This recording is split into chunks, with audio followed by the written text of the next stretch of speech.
Hello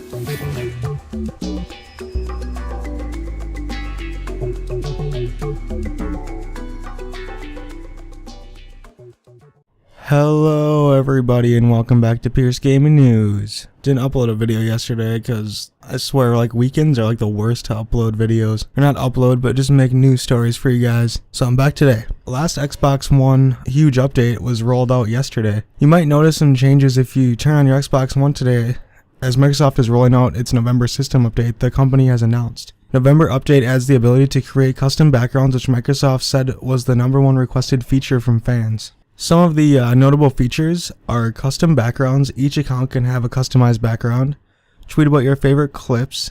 You can now share Xbox One clips with your Twitter followers. Live TV trending. Xbox One owners in the US, Canada, and the UK will see a new trending tab in the One Guide that displays the top 20 most watched TV shows. Also, restart now. If you want to restart your Xbox One console without getting out of your chair, you can now do it by going to Settings, Power, and Startup, and choosing Restart Now. I will have the full list down below in the description, but those are a ton of pretty awesome features. I mean, the Xbox was already a pretty slick gaming interface and ahead with features, but now they're making it even better. The one feature, well, two features that stood out to me were live TV trending, since that is pretty sweet on how it can keep track of the most watched TV shows, and maybe one will come up that you never heard of, so you'll be able to always be in the loop for the new shows and you won't be really missing out on anything. The other one was Restart Now. I know this seems like a very small feature, but it just adds more convenience to the console, which will restart it rather than waiting to turn it off and powering it back on again. If you can just restart it like a PC, which is a nice little addition. So if this is the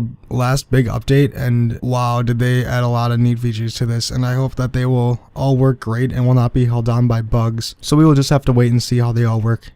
Phil Spencer talks about bigger Xbox One hard drives. Spencer talked about the topic of bigger Xbox One hard drives, saying he understands the need for more space, though he says using an external hard drive is a temporary workaround. Spencer stated this on Twitter. Great collection. We shipped the Advanced Warfare 1TB console. I understand the need for a bigger hard drive. You can use a USB HD external hard drive. That's what I do. The standard Xbox One model ships with a 500GB hard drive. Microsoft has not announced plans to offer anything larger than a 1TB. I am all for bigger hard drives and consoles. I mean, on PS4 you can just buy your own and put it in the console without breaking the warranty.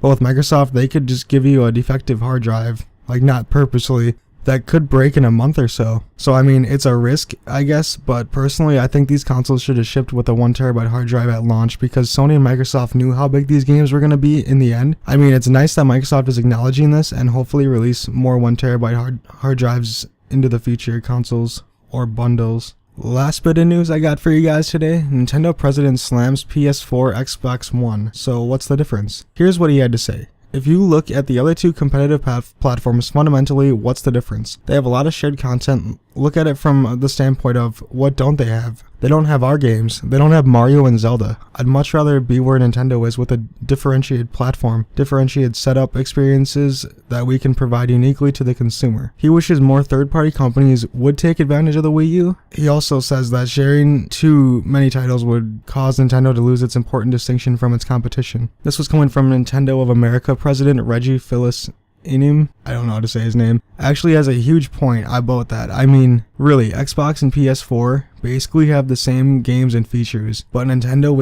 is a refreshing feeling because they take a whole new approach to gaming and have really good first-party exclusives. But you would think these first-party exclusives would get tiring after a while, so if you really want to win the console war or get the most fan base, you need third-party titles back in your console so consumers can go to you for first-party and third-party.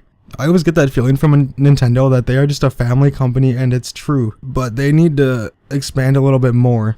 He wishes they had more third-party developers, is where it kind of sucks to be them, because no third-party developers want to develop for the Wii U because the sales are very low compared to the PS4 and Xbox One. Then the developers wonder why they don't make any money with the games on the Wii U, because they have to scale it back and the people that want to play the game get half of what it really is. So if I were Nintendo, I would basically abandon the Wii U and announce a new console at next E3. I know the Wii U is not that old, but they have to. If they want to succeed, they have to abandon it. And maybe even make that new console more powerful than the Xbox One and PS4 to try and win those third-party developers back that they've lost. Tell me what you guys think. Do you think Nintendo should come out with a new console, or do you think they should still keep the Wii U and try to get third-party developers? Because honestly, if they had third-party and their first-party developers on the Wii U at PlayStation and Xbox like quality, Nintendo would pretty much own the gaming industry, gaming world.